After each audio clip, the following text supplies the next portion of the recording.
and welcome to my YouTube video where I am going to talk about my record collection. I'm Lachlan. I am the bass player slash producer slash songwriter, mastermind, if you will, of progressive rock band Pareidolon. And yeah, I've seen a lot of these videos around recently of people talking about their record collections, and I thought, I have a record collection. Maybe it'd be interesting for some people to see. Here we go. So this is my current record collection. Definitely not the largest that's out there, but yeah, lots of good stuff in here, in my opinion at least. So today we're just going to be focusing on the first cubby here, which I believe is going to run from A to the beginnings of D, and we will start with the others in another video at some point. Alright, so first up we have one of my lifelong favorite bands, ABBA. Yeah, these guys seem to be on a lot of people's lists of influential bands or favorites in general. And yeah, it's easy to see why. They have incredible musicianship, songwriting skills. As a bass player, the bass playing on pretty much every ABBA album is incredible. Whether they're doing disco or ballads or more straight up rock stuff, just great. It's hard for me to pick a favorite album because they all really have so many hits on them. So we'll just kind of go through these. I don't have all of them yet. This is the self-titled. Let's see what else we got here. Arrival. A lot of good stuff on that one. The album, not to be confused with the self-titled. Also a lot of great stuff. Honestly, they don't really have a bad album in my opinion. Masterpiece, Voulez-Vous. Yeah. Most of these I just found very commonly in used bargain bins. Super Trooper. And yes, The Visitor as well. This album people tend to overlook because it was near the end of their career. Doesn't have as many hits on it, but the songs are still great, honestly. And which one? Two for the Price of One. Hilarious song. Cracks me up every time. What else we got here? That's it for ABBA. We have Pump by Aerosmith. Not one of my favorite Aerosmith albums, but just one I happened to come across. Again, not bad, but they definitely have better albums. Okay, now we're getting into some meat. Classic. Alan Parsons Project. Tales of Mystery and Imagination. This is the variant of the cover that I prefer. I think at one point I had the other variant. I don't know what happened to it. Maybe I dreamed that. I don't know. But yeah, really good album. And honestly, again, Alan Parsons Project, for me, not really a bad album in the whole thing. We've got I, Robot,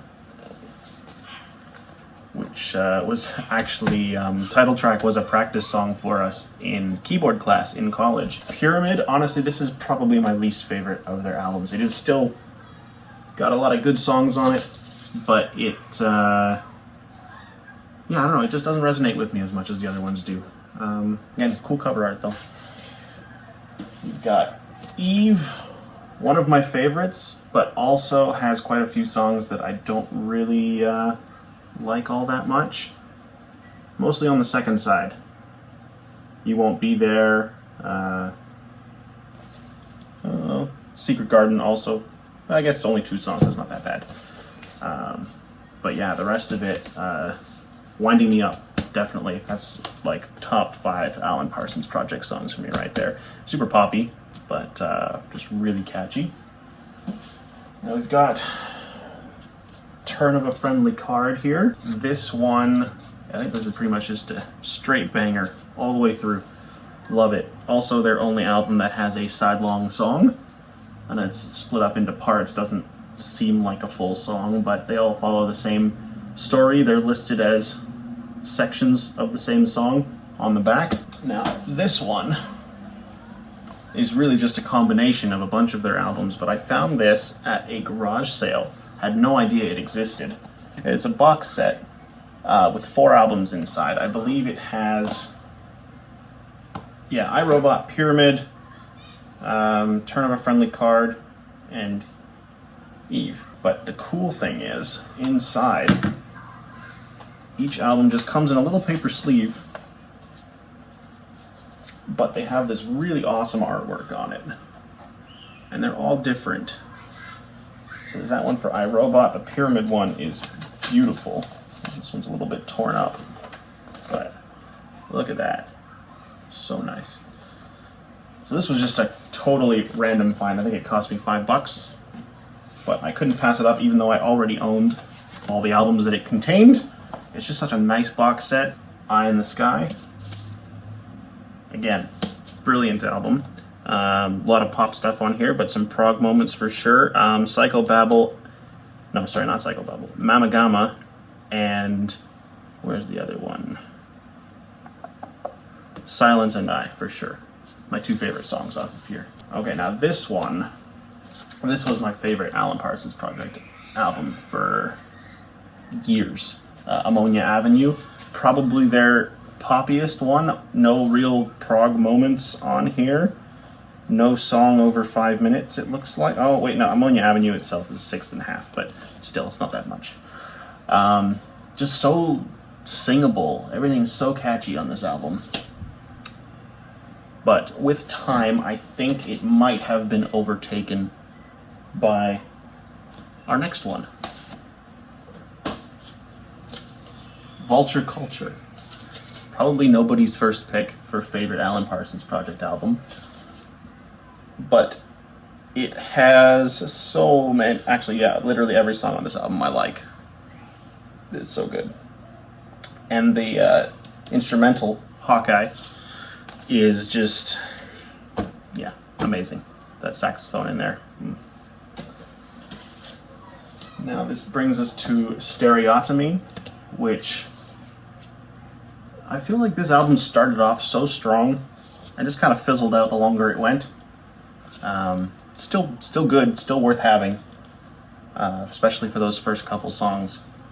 But I definitely do think it gets a little weaker as it goes along.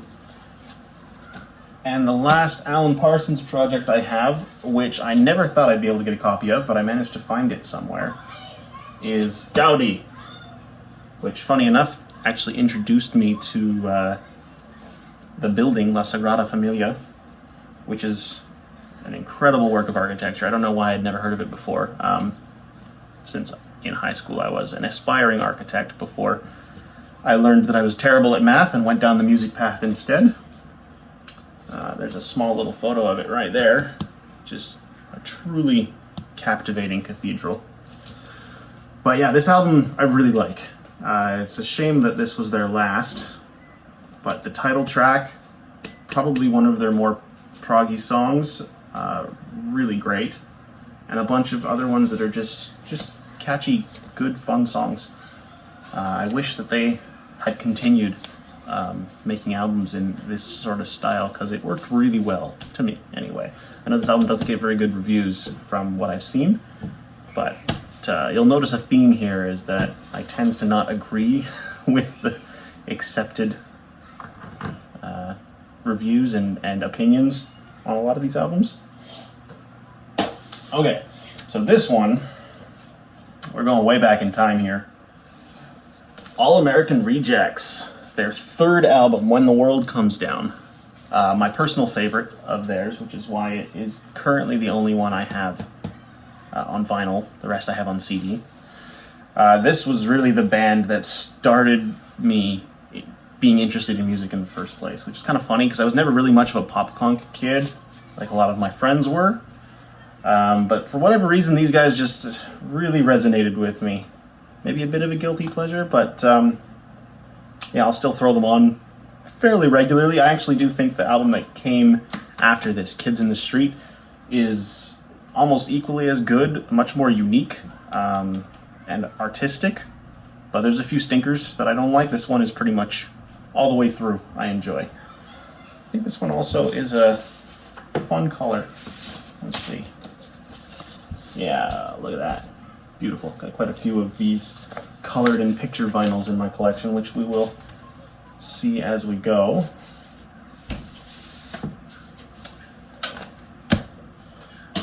All right, this one. Anathema. Alternative 4. I have no idea what the title means. Also, this cover art it really creeps me out. Like the moon landing in an angel's face, I don't know. But Anathema are one of my top favorite bands of all time. And this album, really, I didn't like it at first. Judgment was what got me on them, which I still don't have yet for some reason. It's definitely a holy grail that I should have. I just keep forgetting to order it. But yeah, this one, when I first listened to it, I felt like the songs were unfinished. It definitely felt like a lot of them would like ramp up to something and then just kind of end. And it really put me off for a while. Even though the first bits of those songs were really good, I was just so annoyed that they just stopped. They didn't keep going. They didn't expand like I felt they should. But over the years, getting used to it and listening to it, this has... it hasn't surpassed Judgment for me. Judgment is still my favorite Anathema album. But this is a very, very close second.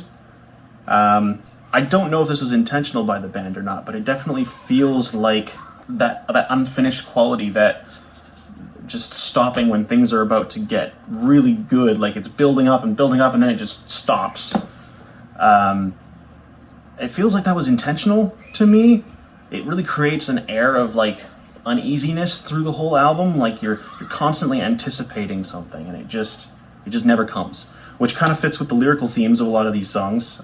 For anyone who doesn't know, Anathema is a very depressing band, like 90% of the time. But yeah, this album's definitely a slow burn, but I think once you kind of adapt to its quirks, which may or may not be intentional, I don't know, maybe they just didn't know how to finish the songs, but for me now, looking at it, it definitely feels like that was part of their vision, and I appreciate it. I actually forgot I had this. Another colored vinyl, which I'll show in a second. This is Worship Music by Anthrax, their comeback album after the very successful Big Four tours that they went on. Obviously with Megadeth, Metallica, and Slayer. This was after years of kind of being like a groove/grunge band with John Bush as their singer. Joey Belladonna came back for this one. And really, when I heard it, I was in high school, and it blew me away at the time. I was like, this is really solid stuff, especially as a fan of Spreading the Disease. I felt like this was kind of a return to that style, less blast beats and less chaos, more grooves, more singing. There, you see this, very nice looking. As time has gone on, I find myself appreciating this album a little bit less. I still enjoy it. But I definitely don't think it holds up quite as well as it did when I first enjoyed it. But also, maybe that's just my tastes outgrowing it. I don't know. But still worthy addition to the collection. Also, the only Anthrax record I have at the moment. I would really love to get their first few albums, at least. And We've Come For You All. I really like that one, too. Some things that might get me a little bit of flack here. Another one of my all-time favorite albums, the original Asia. I have a very, very contrarian opinion when it comes to Asia. I think, honestly, that they've never released a bad album. I love even the stuff when John Payne took over. It was just him and Jeff Downes doing everything. And not quite as solid, but still really good. But this first album, this struck the perfect balance between a pop rock, sort of arena rock album, and those little progressive flares, of course, being made up entirely of super famous progressive rock musicians. You kind of expect the quality to be there. But really, this entire album is hits. And that's not my personal opinion. That's like, they were all hits. But they're great. I even have the little the single for, it's either Heat of the Moment or Only Time Will Tell. The B-side is a track called Ride Easy, which is another one of my favorites of theirs. Honestly, all their B-sides were great too. I try to pick up those little singles whenever I can. But yeah, and this theme really continues with me for Asia. This album's a classic, and their other ones did not receive the praise that I think they should have. But we've got the second album, Alpha, funnily enough, because, you know, Alpha is the first letter of the alphabet, but they had decided to call their second album that. Again, beautiful art. That's probably one of my main draws to them. I saw them in a record store once before having ever heard. I knew of that this was a classic album, the original one, but the art was what really drew me in. Roger Dean is just incredible. I think this personally tops any of his artwork that he's done for Yes. I mean, just look at that. Absolutely incredible artwork. Yeah, and this album, start to finish, love it. I even have it on cassette with a bonus track. This one is possibly my favorite Asia album. I think it is incredibly underrated. It's almost metal in some points, which is so weird. But it's got some good riffs on here. But whoever plays guitar on this is great. It's not Steve Howe on this one. I forget who it is. It should say Mandy Meyer. Yeah. He does a great job. Definitely brings much heavier, much more, maybe not metal, but definitely a hard rock focus that the other ones don't have, with Steve Howe's playing. Again, incredible artwork here. Purple's my favorite color, so I have to appreciate that. But yeah, we've got so many good songs on here. I think Too Late is probably my favorite. Yeah, it is hard to pick a favorite Asia album for me. I do really love all of them so much.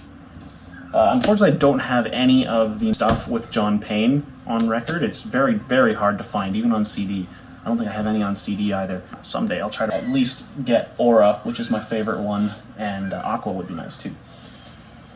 This was incredible. This was around the time when I was becoming a big fan of Asia. This came out in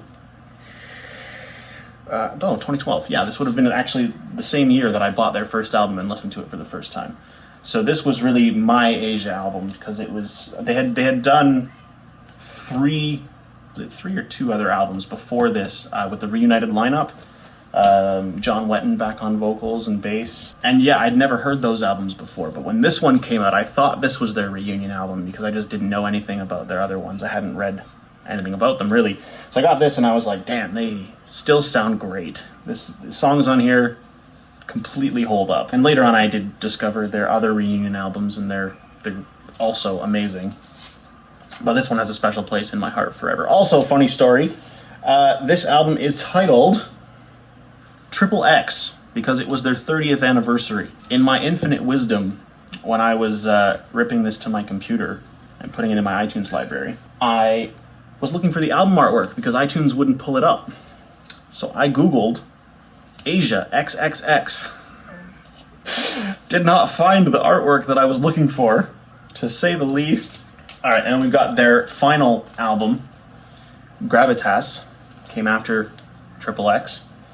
This album I do feel is a bit of a step down in songwriting quality, not as catchy, feels a little bit more meandering, but it still has that Asia sound, and it's still a great album. There's especially one on here, I Would Die For You. It's a demo from way back in the 80s, and it still holds up. I don't know why it took them that long to put it on an album. Unfortunately, this was their last, and John Wetton passed away not too long afterwards, which was personally kind of tragic for me, as he was one of my main artistic inspirations, being in King Crimson and Asia. Even his guest spot on The Theory of Everything by Arion was huge. I love his voice, I love his bass playing. I do think he's incredibly underrated in the prog world. Which brings us to something a little more modern. We have Avenged Sevenfold. This is Nightmare. I think my favorite of their albums. I'm not a big fan of their early stuff. The first two albums, just that chaotic sort of edgy, screamy metal style. Not big on that. But once they got to, what's it called? City of Evil. Still chaotic, but there were some melodies, there were some good songs. I'm not the biggest fan of that album either, but it is definitely a step in the right direction for my tastes. But they didn't really become a band that I liked until this album. That definitely had something to do with Mike Portnoy showing up on this one. Brought it to my attention a little bit more. The drumming, I mean, not to say the Rev's drumming was ever bad. He's a great drummer, but the songs themselves didn't capture me as much as they did on this album. I think this one, it's a double record, and they're colored as well. Gray, kind of silvery color. Unfortunately, this one, when the song Save Me starts, it's warped. So the channels, the left and right channels, flip back and forth constantly throughout the song. When you're listening with the two speakers right in front of you, it's not so bad. You don't notice it so much, but in my old room, I had speakers on opposite sides of the room, and the whole song was just kind of bouncing back and forth. It was really annoying. I ended up emailing the record company to see if they could replace that disc for me, but they never got back to me. So, who's this? Warner Bros. Bad job, Warner Bros. Not cool. It's not like you don't have the money for it. So up next, we're getting into the real, meat and potatoes of music, rock music at least. The Beatles, Rubber Soul. Unfortunately, this is a remastered repress. I prefer, when I can, to get the originals on vinyl. I just think the mixes sound a little bit better usually, and just the wear and tear on the cover, the whole vintage feel, I just really enjoy that. But probably my favorite Beatles album. It is really hard to pick, but I think this is my favorite one. So I definitely had to get it. This was the first album that I found when I was in the beginnings of my collection, just browsing new records at, I don't know, like London Drugs or something. But yeah, really, the only song on here I don't like much is Michelle, which maybe is a bit of heresy. I just find it kind of a cheesy, gooey song, and the French bothers me. You'd think as a Canadian I would be used to that, but no. Anyway, great album. I do wish that I had more, all of the Beatles albums, but they are very expensive, so I keep putting them off. However, we have Sgt. Pepper, of course. It's a little beat up, this copy, but still plays fine. I did manage to get it at a bit of a bargain because of the condition that the cover was in. I actually originally bought it as a present for my dad because he gave away his whole record collection when we moved across the country back in 2007. He didn't want to ship the whole thing out, so he just kind of, maybe sold the whole thing for $200, and there was a ton of albums in there that I now would have loved. But yeah, he had a wistful day and was like, oh man, I really wish I could just hear Sgt. Pepper on record one more time. So I had just recently bought my record player. I had a nice stereo set up in the basement back when I was still living at home. And I found this album and I was like, birthday present for Dad. He listened to it once or twice. He had a great time. He put on headphones and then used the speakers, and just he had a wonderful time experiencing it again. But then he was like, you hang on to it for me, as dads do. He doesn't have a collection anymore. So this is mine now. We've got Magical Mystery Tour, which growing up, my dad never really liked this one. I should say most of my childhood was spent listening to the Beatles because my dad was only a Beatles fan. He didn't listen to any other music. So he had all these mixtapes that he had made when he was younger of all of his favorite Beatles songs, and over the course of them, me and my sister, we got to know pretty much every Beatles song that there was, but I never knew what albums they were on. So my dad always said that this was his least favorite Beatles album because it was too weird, and I was just a little kid. I was like, okay, well, we'll listen to it then. But after actually picking this album up and listening to it in its entirety, it is great. Also a contender for my favorite, but no. Second favorite, third favorite maybe, but it's definitely up there. This one, obviously, Abbey Road, essential to any collection. This is actually my second copy of this. The first one I got in a used box on the side of the road. It wasn't even for sale. It was just someone had just put it out there in a box. And the entire of the the entirety, sorry, of the B-side had this giant gouge straight down the side of it. And I thought, well, I can keep this for my collection at least. It's probably not going to play well. But my record player was good enough. It managed to make it through. It only skipped once in the whole thing. And it was good enough for me. I was like, cool, this works. It was free. I'll take it. The cover was more beat up than this. Unfortunately, I want to say probably about 3 months ago, I went to go play it. And as I was pulling it out of the sleeve, either that gouge was, it was time, it had caused some structural integrity issues, or I pressed too hard on the edge. It was a very thin copy of that record, and it just split right down the side. So I had to go get a second copy. That other copy is now hanging on my wall up there just for decoration. But this album, what do you even say about Abbey Road? It's just incredible album. I've played probably about half of these songs live with different bands over the years. We've got the start of what I consider at least the start of the Beatles' true progness with the whole side 2 suite. Just the sheer creativity on this album. Octopus's Garden, probably not people's favorite song to pick, but definitely top 10 Beatles songs for me. I just love it so much. And even She's So Heavy, going a little bit into that Black Sabbath-y, we'll say proto doom metal, sort of. Definitely cool, though. Very, very good album. And that is, unfortunately, all the Beatles I have. I really got to work on getting more these days, but as I said, very expensive. I think I saw this incredibly beat-up copy of the White Album. I wasn't even sure if it was going to play, and they were asking like $60 for it, and I just couldn't do it. And then the good copies are even more expensive than that, so, buy more of my CDs so I can afford more records, okay? Thanks. Black Sabbath, Paranoid, classic. What else is there to say? I think I got that one in a bargain bucket somewhere, too. Some of these were really good finds. Also, Sabbath, Bloody Sabbath, I think probably my favorite Black Sabbath album. Definitely, it's maybe tied with Master of Reality, which I actually don't have yet. Slightly more progressive edge to it, while also catchier edge, too. Like, the title track has got some pretty catchy vocal lines in there. But still Sabbath, it's still metal. It's pretty cool, I love it.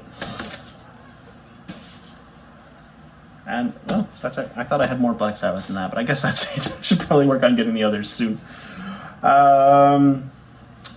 Boston. Picked up this album for free sometime, not knowing the Boston story.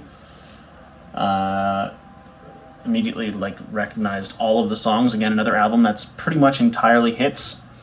I think most people would listen to this and be like, oh, I know that song. I know that song too. I don't know that one. It just keeps going, the whole album. Honestly, just the fact that he created this in his basement on his home studio that he built in his off time, off work. How do you write something this good in your off hours? And also the mix. I remember reading the story of when he sent it off to the record company after mixing it and mastering it himself at his home studio. They were like, we love your album, we'll put it out, we'll release it, you're signed, but we're going to need someone to remix it because this mix does not hold up professionally. So he was like, okay. He just kept it for 2 weeks and sent it back. And they didn't change it. It's the same mix. And that is just so good. Less good.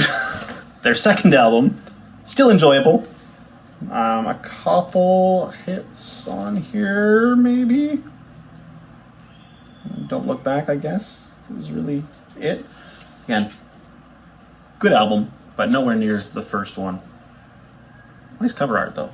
I actually do have more Boston, but I have them on cassette, funnily enough. Third Stage, great album. Now we have The Buggles. They only have 2 albums. I don't have the second one, unfortunately. It's very difficult to find. But this one is an absolute masterpiece. Kind of the creation of a genre at the time. And then, their fusion with Yes. I love all the stuff that they did. Drama. Jeff Downes obviously went on to much greater things after this. Also, when I was very, very little... Oh, this is splitting. Should fix that. When I was very little, Video Killed the Radio Star was my all-time favorite song. Had no idea who sang it, just heard it on the radio. Kind got super excited every time it came on. I was probably like 6 at the time. And it was really funny just coming back and discovering this and their connection to Yes and their connection to progressive rock in general, and reigniting my love of that song and sending me down a bit more of an electronic rabbit hole, really. Top 5 favorite bands. Yeah, maybe even top 3? Hard to say. Camel. Mirage. I hate that I have this album cover. It's so stupid. Camel Dragon. I mean, it's kind of funny, but the original album art with the camel from the cigarette pack is just so much more elegant. I really want to track that down one day. But album art aside, this album is still, again, a masterpiece. Every Camel album, to me, is a masterpiece. They don't have a single dud in their entire catalog. I'm sure a lot of people would also agree with, or disagree, I mean. A lot of people seem to not like their 80s material, but I do. I think it's amazing. All of their stuff. Andy Latimer, my favorite guitar player of all time. This actually is not my favorite Camel album. It is really, really, really good, but they set such a high bar. This is up there, but not my favorite. Unfortunately, I don't have their first album, just the self-titled. I've never been able to find it in record stores, and I just haven't ordered it online yet. I do prefer to buy in local record stores when I can, when I find things that are things that I don't have that I want. But sometimes gotta order from the internet to get what you want, especially for variant album covers that weren't released in North America. The Snow Goose, another incredible album. All instrumental, tells the story through music of just the classic Snow Goose tale. Yeah, really the first time I'd ever heard an instrumental concept album. Reading along with the story in the booklet, the little blurbs on the back about what's going on in each song, and just kind of imagining all of that along with the music and letting it take you places. Something I'd never experienced before this, and it was really cool. Just, yeah. I throw this album on whenever I need to relax. This brings us to Moon Madness, which is my favorite Camel album. Again, I have the really funny and terrible album art variant. I wish that I had the version that has this picture on the front, because it is so much nicer.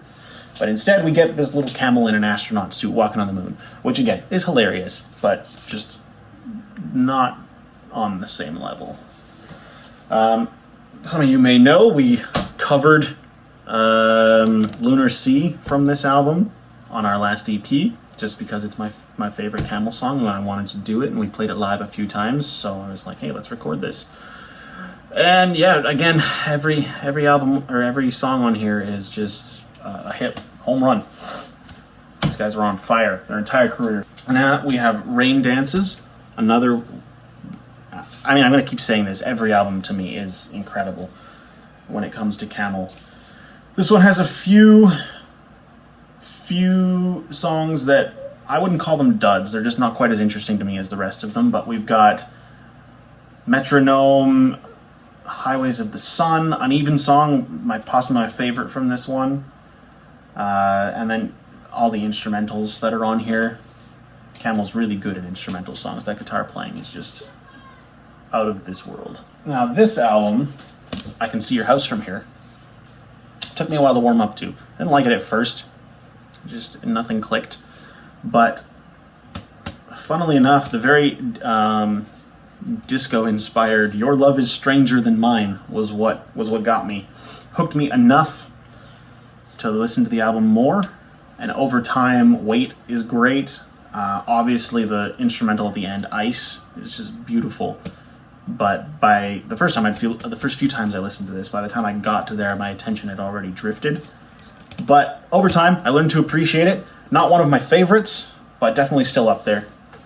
As I said, Camel sets the bar so high. Even an album that I don't like as much is still miles ahead of some of these other bands that we've talked about. Now we've got Breathless. This album is very interesting. It goes all over the place. You've got disco, you've got country, you've got a joke song, you've got instrumental prog, you've got a ton. There's just so much on here. It's wild. Also, this album art is really cool looking. Breathless echoes Winging a Prayer is probably my favorite one. Summer Lightning is super fun. Also Rainbow's End, the last song, beautiful. Yeah, here we go. Nude. This album, it's a concept album, mostly instrumental like the Snow Goose, but it does have, I think, 3, maybe 4 songs with lyrics on it. I think the whole thing flows so nicely. The songs with lyrics are super catchy, but also very somber, very hard-hitting lyrics. So I think this album is about a man who goes away to war and then gets lost, and the war ends and he doesn't know, and then he's found at some point, and he has to catch up with everything and try to live in this new world where enemies are friends now, and everything he did and everything he went through was meaningless. It's very, very interesting album. A lot of people overlook this. I personally think, in terms of the mix, this is their best sounding album, and this is kind of the album that I aspire to sound like someday. If I can ever get my music production skills up to this level, I'll consider my journey complete. Here we have Stationary Traveler. This is another one of my favorite Camel albums. One of the first ones that I heard, too. I think I heard Mirage, and then Moon Madness, and then this one. And just the switch in style to the much more synth-heavy, but it's definitely still progressive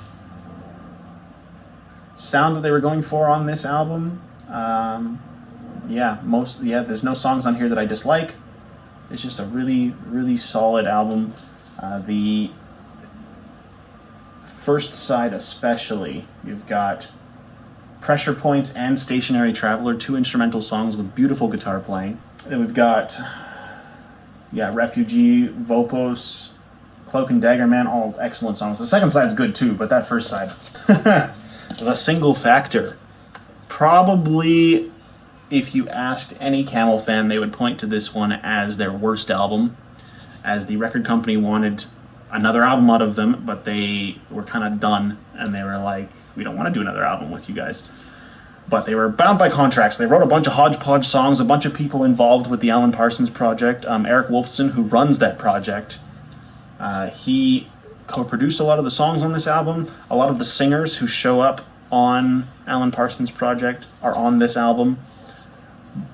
But I honestly still really like it.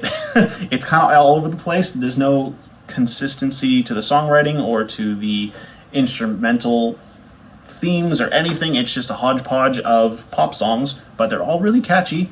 And there's actually, Manic on here is a really heavy song. One of Camel's heaviest songs. It's got a great riff. And that brings us to a band that I actually don't know that much about. I have tried to get into them, and they never sink in. I hope to, get more of their albums, but it's Caravan. This is Blind Dog at St. Dunstan's. To be honest, the Canterbury scene of progressive rock, I'm still struggling with getting to know it. There's definitely elements to these guys that I like. I understand also that neither of the 2 albums that I have here are considered some of their better works, so maybe once I get some of their classic stuff, we'll change my opinion on them. Again, I don't dislike it. I listen to it, and it's a good time. It just doesn't sink in. I don't remember it. The other Caravan album that I have, Cunning Stunts, I think I liked this one a little bit better, but I don't really remember. As I said, it's an issue. I've heard The Land of Pink and Grey is really good, so I'll probably seek that out one of these days. So for this stack, let me go grab the final stack. Back with the final little stack of this cubby. This will be, I guess, 1/5 of my collection done. There's probably be 5 parts to this if I get around to doing them all. Busy these days. We'll get there eventually, though. Next up is going back in time a little bit again.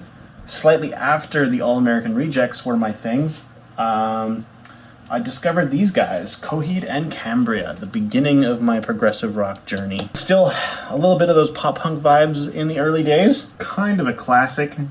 I was really happy to get my hands on this. I have all of their stuff on CD, but the records are more expensive. So many good songs on this. Also, I found it hilarious that the last song on this is 2113, which I thought was an homage to Rush's 2112, especially considering Coheed sound a lot like Rush at times.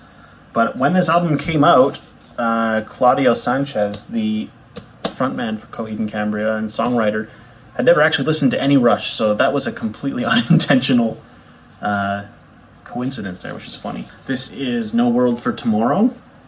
Actually, its full title is Good Apollo, I'm Burning Star 4, Volume 2, No World for Tomorrow.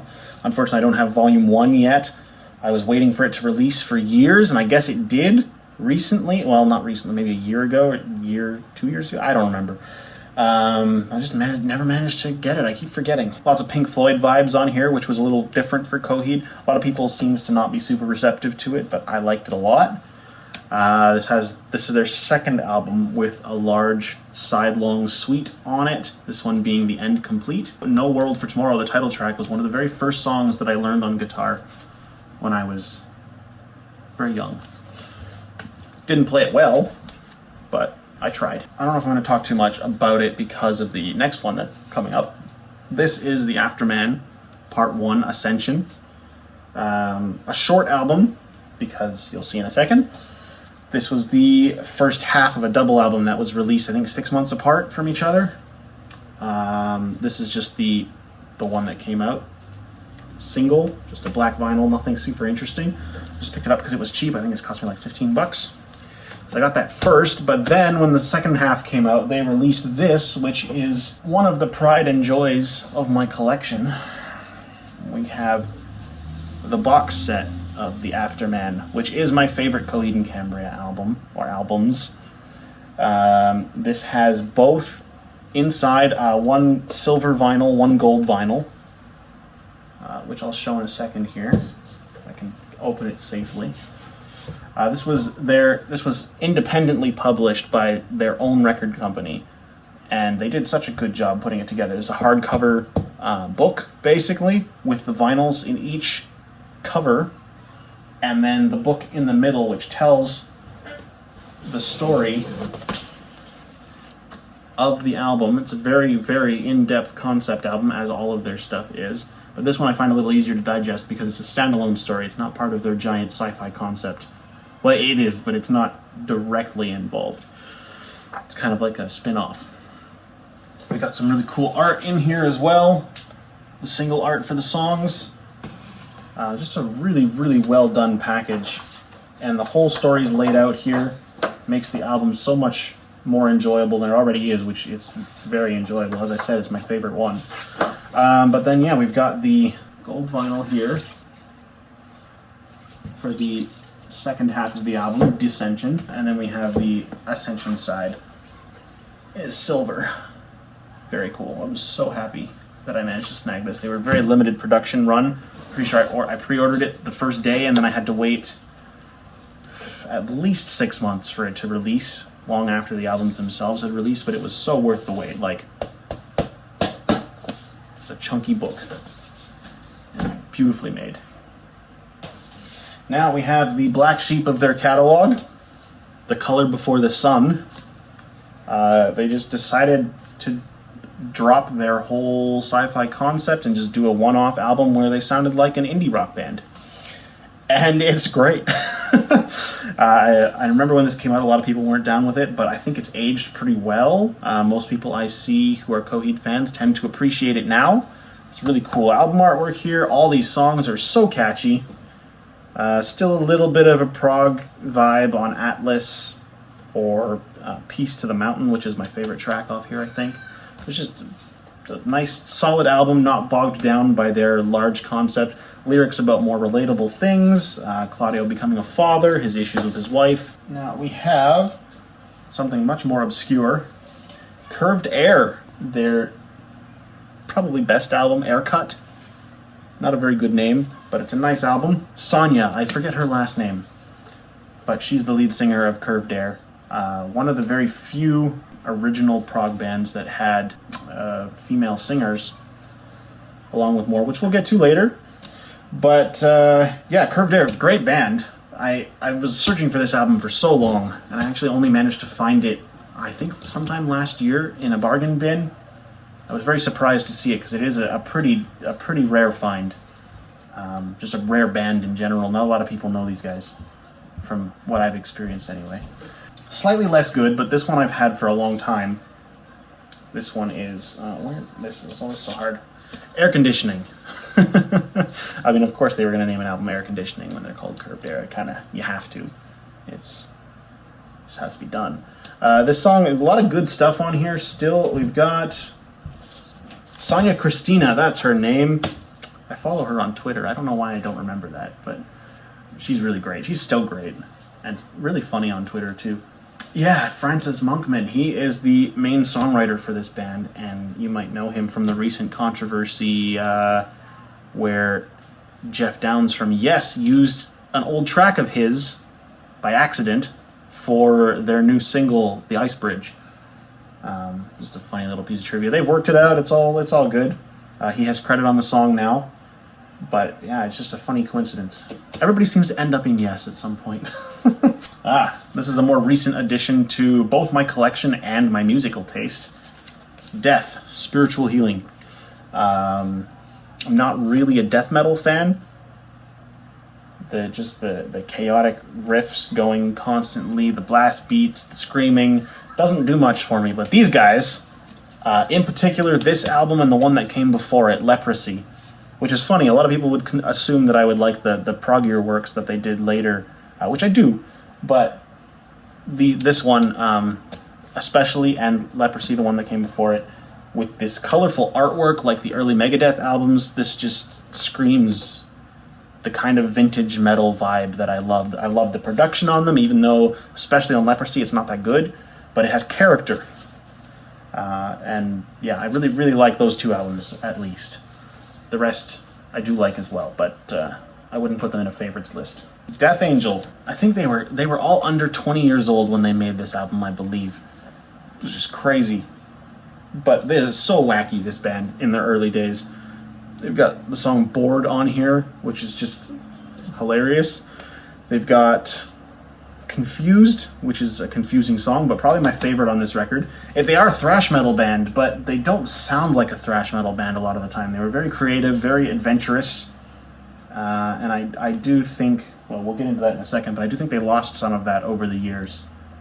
This album and Act 3, which I have on CD, were something else. There's really nothing else that sounds like them. But that brings us to one of their newer albums.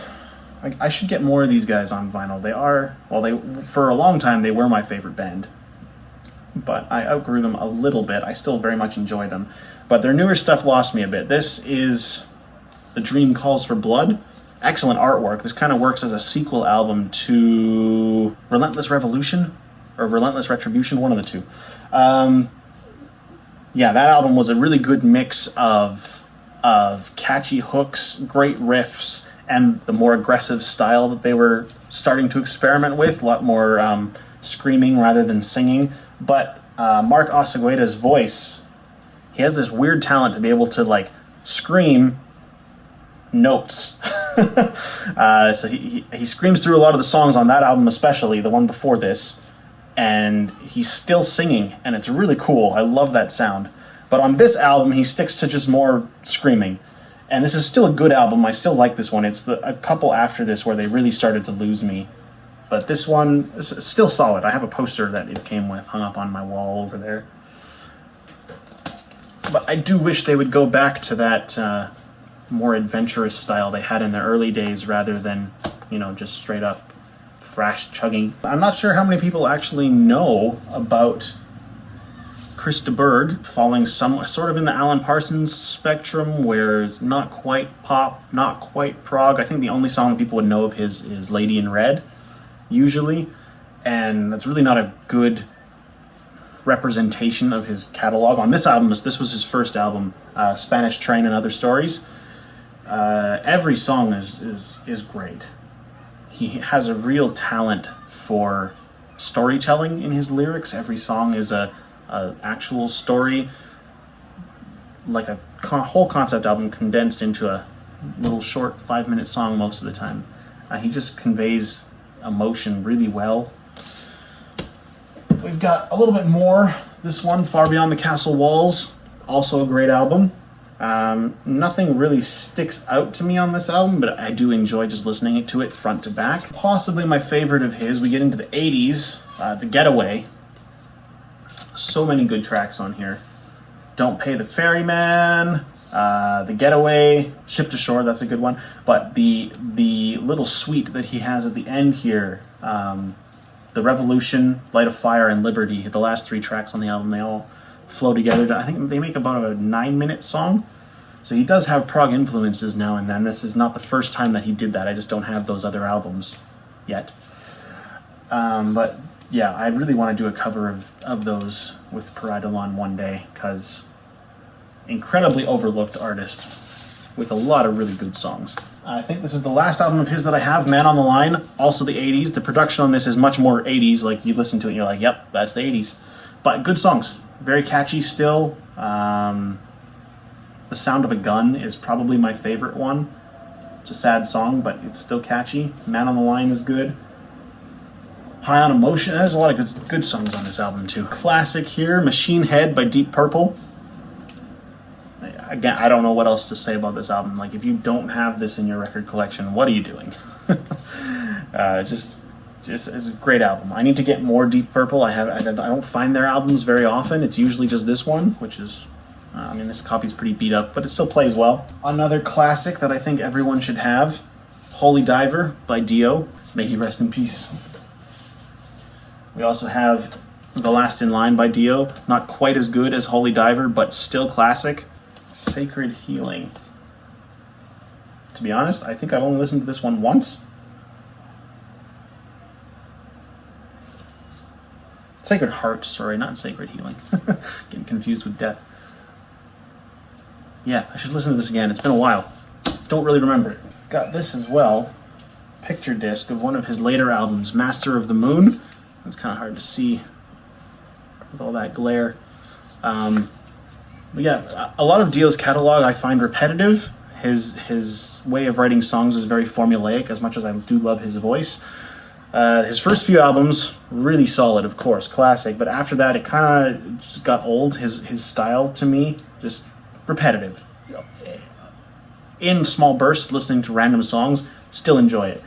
But listening to a whole album front to back, it kind of just sounds like I'm listening to the same song over and over again. This album, though, Master of the Moon, I definitely feel like he broke out of that a little bit. There's a lot of very creative things on here, especially the song The Eyes. A lot of cool stuff going on in that song. And yeah, the album art's really nice too. So this was kind of the standout of his later career for me, at least. Really enjoy this one. And I think my mom got me this. And then this will be the last one for this video. Love Over Gold by the Dire Straits. I need to get more of these guys. I do really enjoy them. This album, of course, is a classic. There's so much music to get, and I just don't have time or money. But that's it for this video. That was the first cubby of my record collection. It's going to be a long video, so thank you for sticking through this far, if you have. If not, I understand. Yeah, we'll see you for the next one, where we'll get into Dream Theater. I think we're starting off with, which, if you know anything about me and my taste, Dream Theater were what kind of started everything for me. So we'll get into that, and yeah, we'll see you guys next time. Thanks again for watching.